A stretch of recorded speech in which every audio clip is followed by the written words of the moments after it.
And the opposite is exchanging by what? Tare. Weight. T-A-R-E. Tare, weight.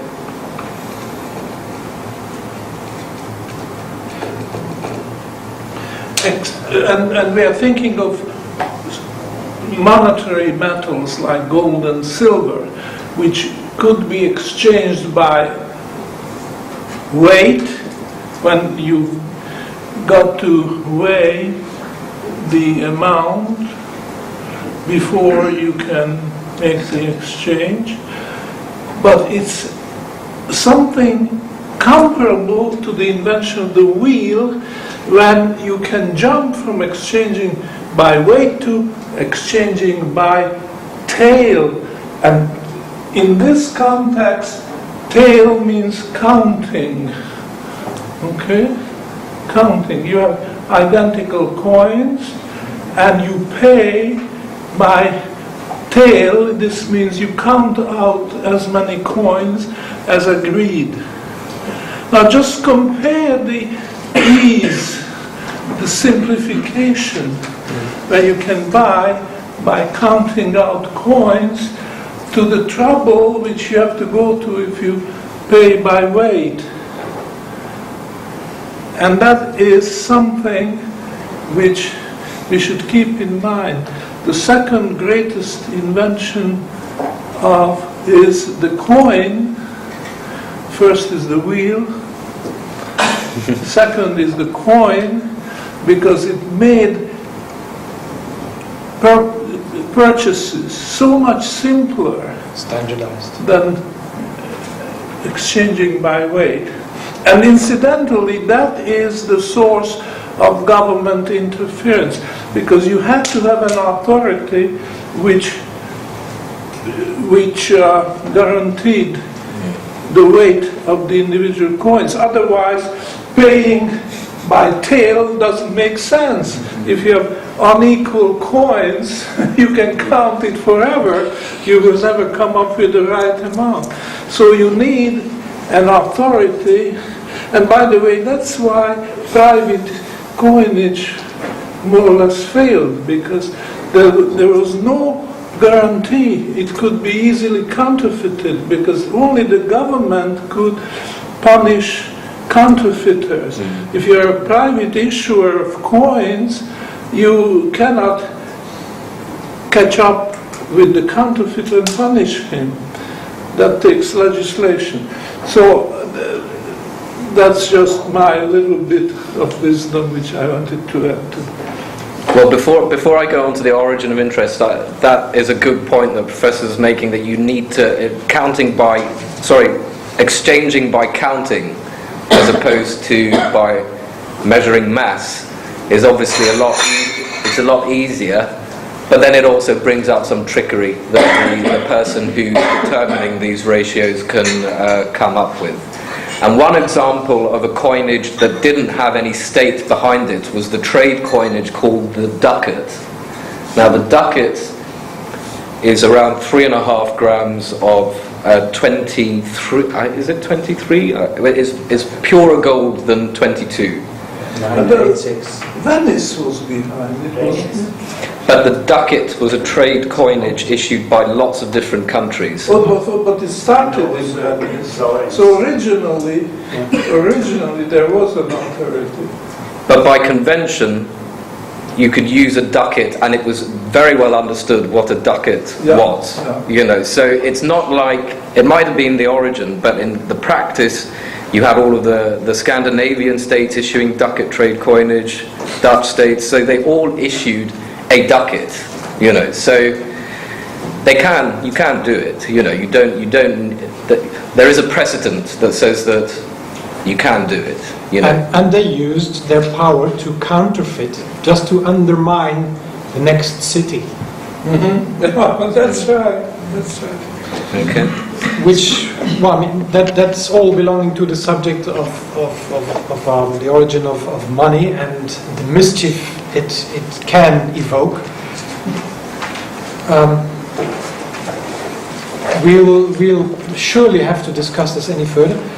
We've got an hour's we have an question. hour. We have an hour after Yeah. this, so we will continue this.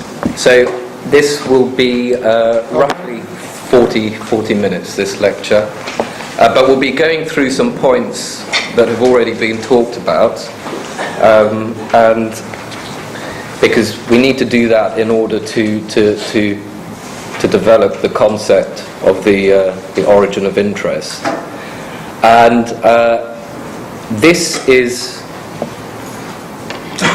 an example. We talked. Bernadette talked about indirect exchange and barter, but it's important to realise that barter is a sufficient process to develop or to figure out how money came about, the most marketable good. So take this exchange here. Someone has surgical instruments, and they want to obtain Sanskrit literature for them. You know, so Good luck. the person who has surgical instruments has to find someone who has Sanskrit literature but wants surgical instruments. And not only that, they have to be of the right form of surgical instruments, maybe only certain types of Sanskrit literature. So all of these things are sort of pre-given, given before exchange even happens, if it happens. Okay? So I've called it direct exchange here. This might happen, it might not happen. That's what Bernadette called double coincidence. Double coincidence of A what? single coincidence Yes. is no good. It's no good. It's no good. Okay? So you don't... Just think about if you do actually want to do this transaction. Okay? You cannot find someone in possession of Sanskrit literature. So you have to find a way of basically getting past this problem. There might be someone with Sanskrit literature who is willing to exchange it for surgical instruments, but you're not likely to find them. That's the point. You're not likely to find them. You won't find them ever. Okay. So you have to take this process slightly further, but not in a more complicated manner. Oh, sorry. Yes, easier. Okay. So the surgical instruments are swapped for a more marketable good, whatever that might be. Now, marketability, it's a subjective thing, but the point is, though, that surgical instruments in and of themselves are not a very marketable good. So you need to exchange those for something more marketable in order to achieve your desired end. Why? Because exchange between Sanskrit literature and a more marketable good is more likely than exchange between Sanskrit literature and a less marketable good. It's as simple as that. There's no more complexity to that. So what you can't do instantaneously, exchange Sanskrit literature for surgical instruments, you basically have to spread out over space and spread out over time. So whatever you're exchanging the surgical instruments for has to be known of by people. Geographies don't know money. It's people in geographies that know money. So they have to be known of by people across all different geographies, because you'll have to scan all different geographies. And not only that, it has to be invariant in terms of of value across time to the people. Whatever you will be exchanging it for will have those properties. Okay? What can't be done instantaneously has to be split. You might have to wander far, space, or you might have to wait a long time. Okay? So whatever that more marketable object is, it will tend to sort of eliminating space as a problem, and it will tend to eliminate time as a problem as well. Okay? So, all very simple. More leads on, more the comparative leads to most the superlative. And the most marketable good is what we term as money. So exchanging those surgical instruments for money, you can now call that selling those instruments. Sell doesn't mean anything unless it's sell. The principle behind sell is exchanging the good for money. That's what you define by sell, and buy is, well, you don't need me to tell you what that is. So gold is a consequence of the barter process. It's the ultimate consequence. Gold and silver, money is the ultimate consequence of the barter process. And you don't need to, with marketability and the process of barter, you don't need anything more to derive a fully coherent theory of the origin of money and how money evolves.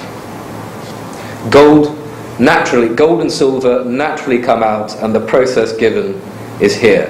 And it's not difficult to see how the process evolves. So the problems of direct exchange,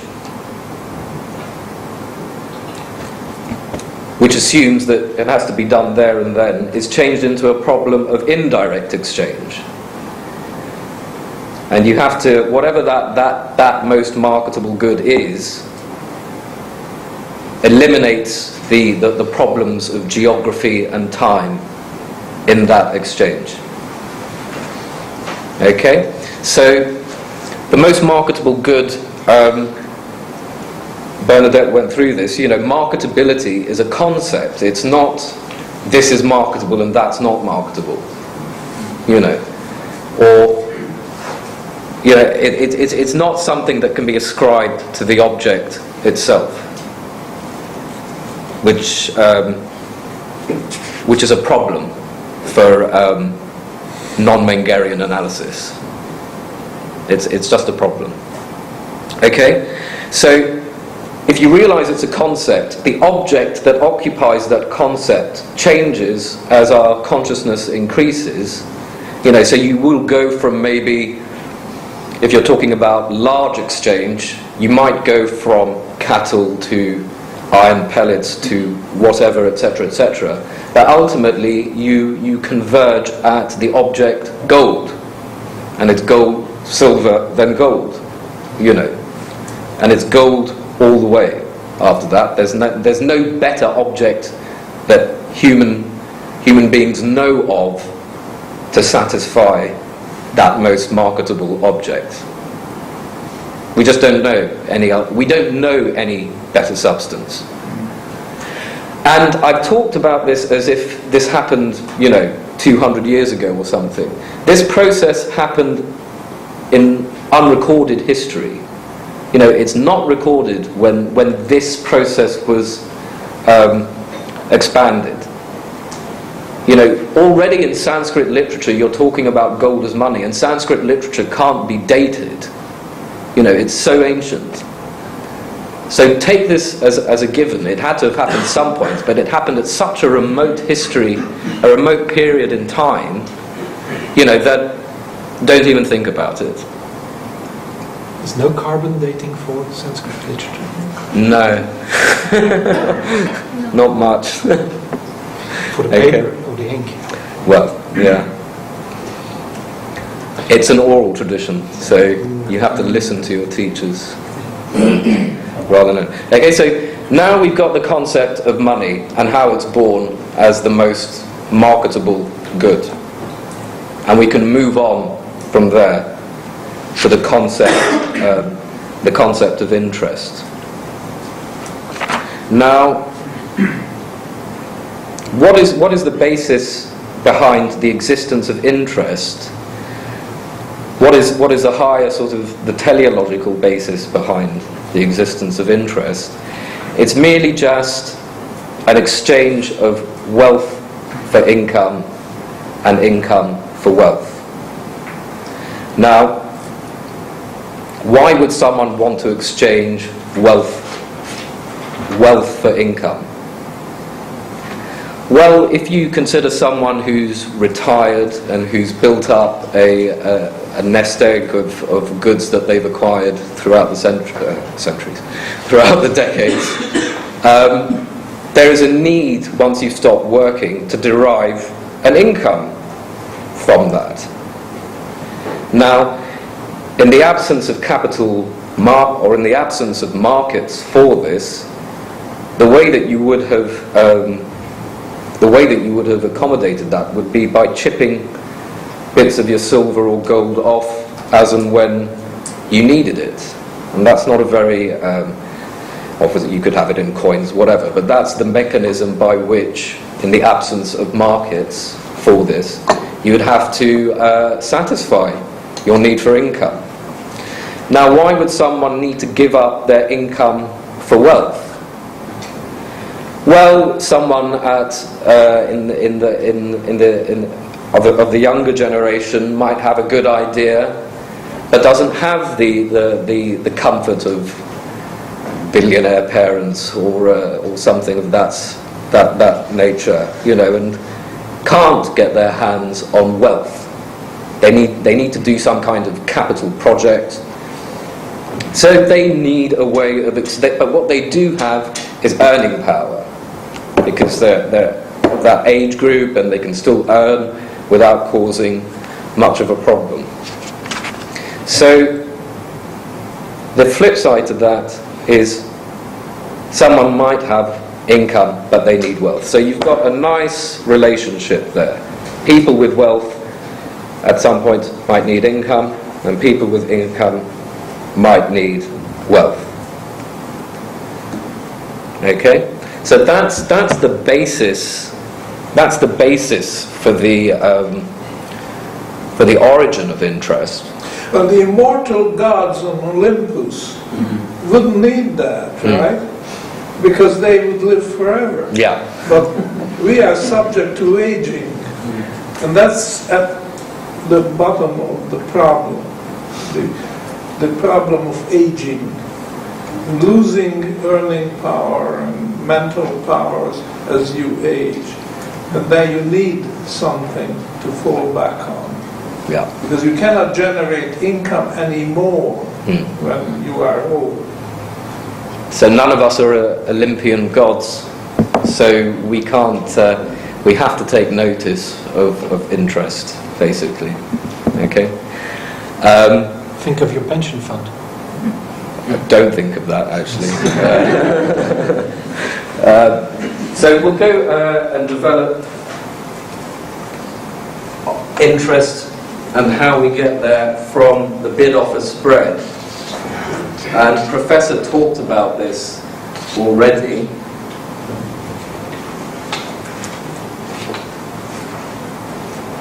So you have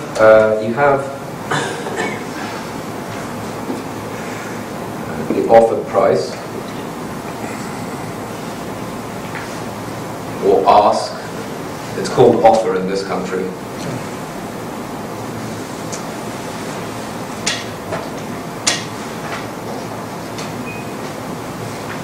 And the bid, and you have the spread.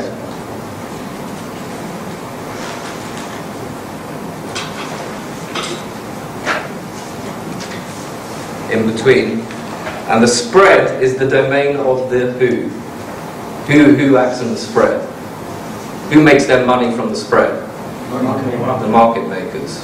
Okay, so the market makers are the ones making their living here. So now that I've defined how you get to money, okay, we can move on to interest, really, because once you know what money is, you will realize that the only fair measure for the denomination of interest is in money, basically. So this is a given that's not understood by the modern economic cabal. The dollar rate of interest doesn't mean anything. Okay? Any fiat rate of interest does not mean anything. Okay, first of all, the dollar is an empty promise. Okay, and the dollar rate of interest is the rate of payment of empty promises upon empty promises. And that does not turn an empty promise non-empty by having a higher rate of non-empty promises being paid to you. You know, you might want to believe that, and a lot of people do believe that, you know, but you can't. So the rate of interest only makes sense in money, and money is the most marketable good. And the most marketable good for the past 10,000 years of history has been gold. So unless the interest rate is somehow brought to a gold basis, you're not looking at a proper interest rate. Alright? Good. So we've got the bid and offer there. And what are we talking about in terms of the bid and offer? What instrument specifically? Well, we're talking about the gold bond. The gold bond. Okay? So, I'm talking about the offered and bid interest rate here. So you could say 5% bid and 6% offered. Now I'm talking about the rate of interest here, not the price of the bond.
Okay.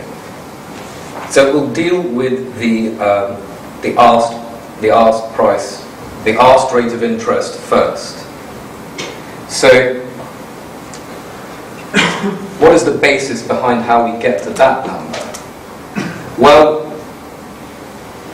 as I've got up there, I've got it at 4% and 5%. Sorry.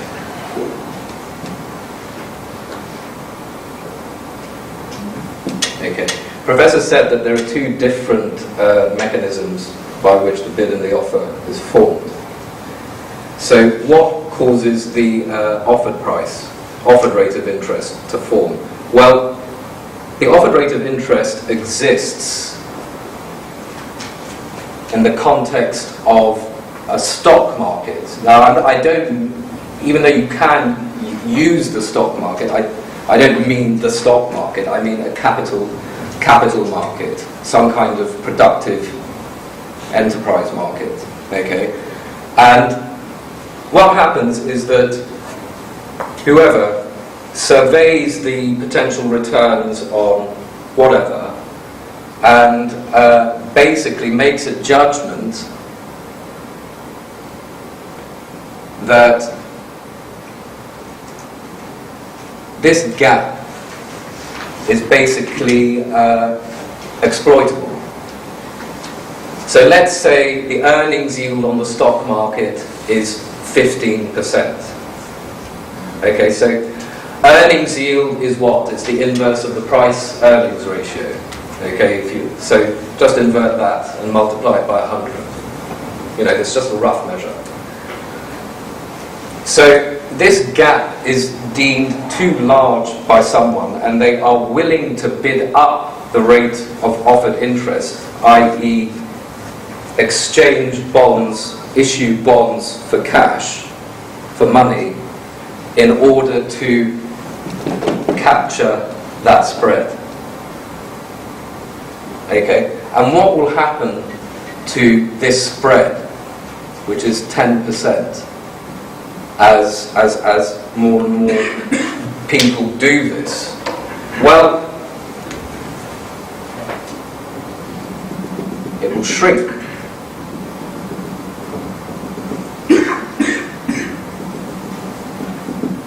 And the gap will get smaller.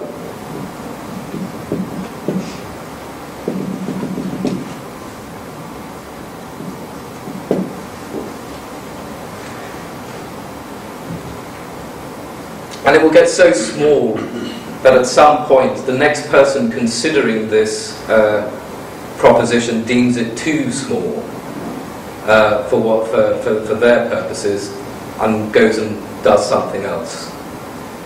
And because they go and do something else, that presents the offered rate of interest to you if you want to borrow money, as it were, at the rate of interest. So what determines the height of the offered rate of interest is basically what's going on up here, out of sight.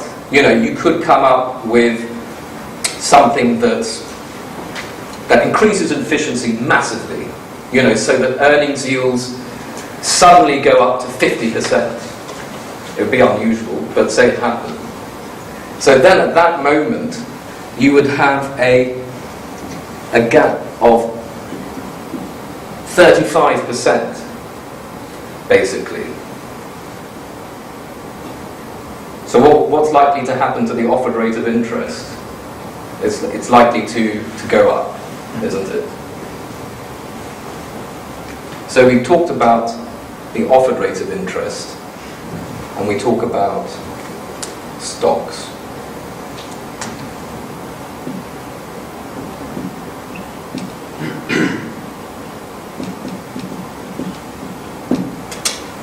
Okay, so that's the offered rate of interest. Now, let's move on to the bid rate of interest. The other thing is the 15% line will come down with the same arbitrage. You're buying more and more stocks, that's going to bring down the yield up there, so it goes both places. That's a good point. This way, that will move up and that will move down. You know, so it doesn't stay at 15, obviously. So you can see in the way that I've drawn it there, you're pulling down the earnings yield on the market and you're pulling up the rate of interest. Now, what determines the bid rate? Let me just finish this off properly. I didn't finish this off. The reluctance of someone to take on that spread is basically the person who's playing the role of the marginal entrepreneur. Marginal entrepreneur. So it's their refusal to undertake the venture that's presented to them that presents the venture to everyone else, basically. Okay? So on the bid rate of interest, we've got a different mechanism. Okay? So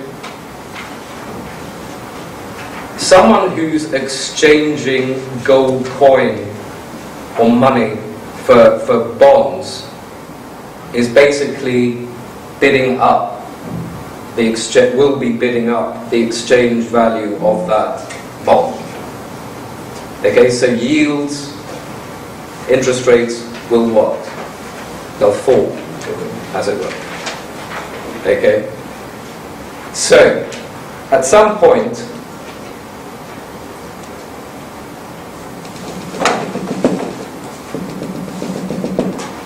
that stays at 0. You'll come to a level which is where the person who's acting in the role of the marginal actor in time preference comes in. What happens is the rate is brought lower until it's deemed too low for the next person to consider that exchange. It's not a sufficient return for them to exchange their money for bonds. And that is where the role of the marginal bondholder, yes, marginal saver, comes in. So it's their reluctance that gives your bid rate of interest that you see on your television screen, on your trading screen. Okay? So these two rates are actually being pulled apart. Yeah, but why can the marginal bondholder reject or actually leave the bond market? Because he has an alternative. He can have a chunk of gold and chip off bits and pieces if he wants an income. Doesn't need the bond. Doesn't need the bond, yeah. So if the interest rate is too low, he will just say, to hell with you. I'm not going to have that bond, sell it. And he keeps gold coin, or she, which earns nothing. But earning nothing to that person is a greater preference than giving that money 2% to the government. For whatever reason. It's their reason. Okay? So these two rates are constantly being pulled apart, the bid rate and the offered rate, not just of bonds, but of everything that in this arrangement. So what happens is as you all said earlier, the market maker steps in here. So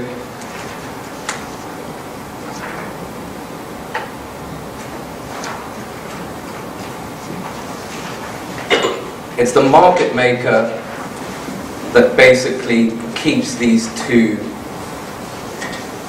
together. He's the one that buys at 4%, or she, and sells at 5%. But, so what you see on your screen is actually only this chap here with his quotes. But the point is that the context with which the market maker exists is in this context. He's not just making quotes out of nowhere, 4.5%, 5%, or doesn't suddenly go to 3%, 9%. It exists in the context of the productivity of capital and time preference, basically. So that's what marginal productivity and marginal time preference. The marginal is very, very important. Doesn't mean anything without that. So there we have it. There we have the origin of interest. There is nothing particularly complicated about this, except it's just an extension of the Mengerian bid-offer spread to gold bonds and gold interest rates. And this is the professor's development. Professor Fekete developed this theory of interest from combining Menger's observations. So this is a purely New Austrian School Feketian description of the rates of interest. It's my belief that if the son, Karl with a K, had been more interested in his father's work, he would have done it before I came to it. That's my belief. Yeah. He was a mathematician. Didn't concern himself with worldly affairs, probably. But there you have it. There's nothing more complicated to the rate of interest apart from that. It's worth mentioning, though, how we can summarize all of that.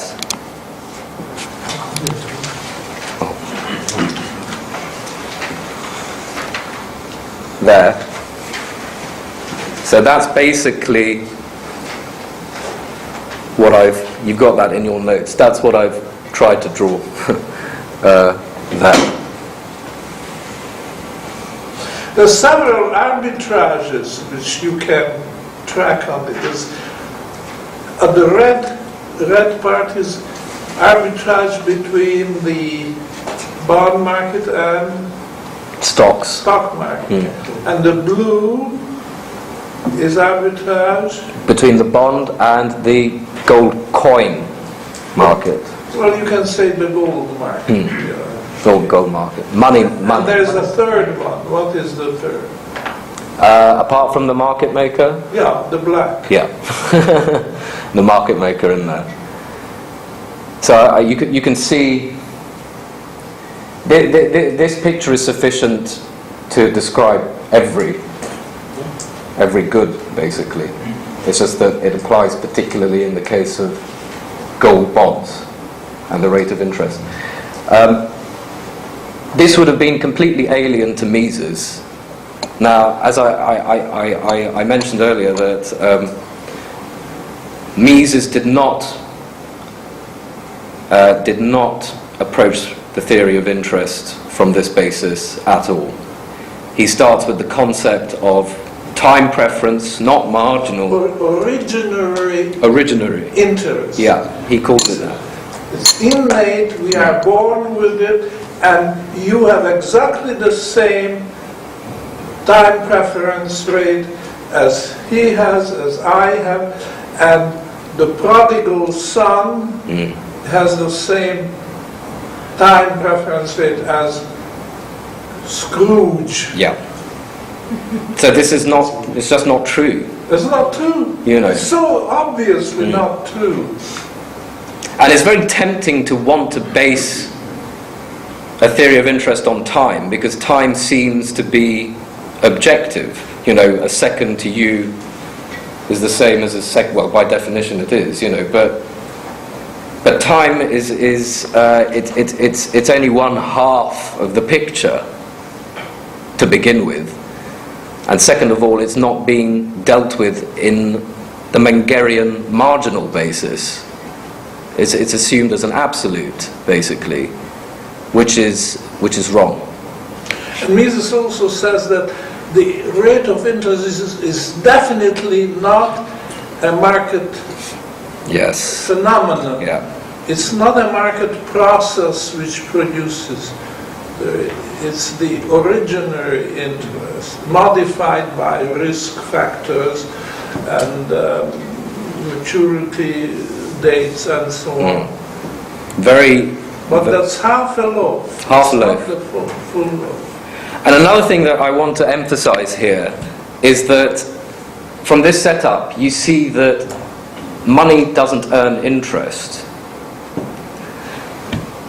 What you think of when you say money earns interest is actually the rate of marginal productivity of capital and marginal time preference as measured in money, which is completely different to saying that money earns interest.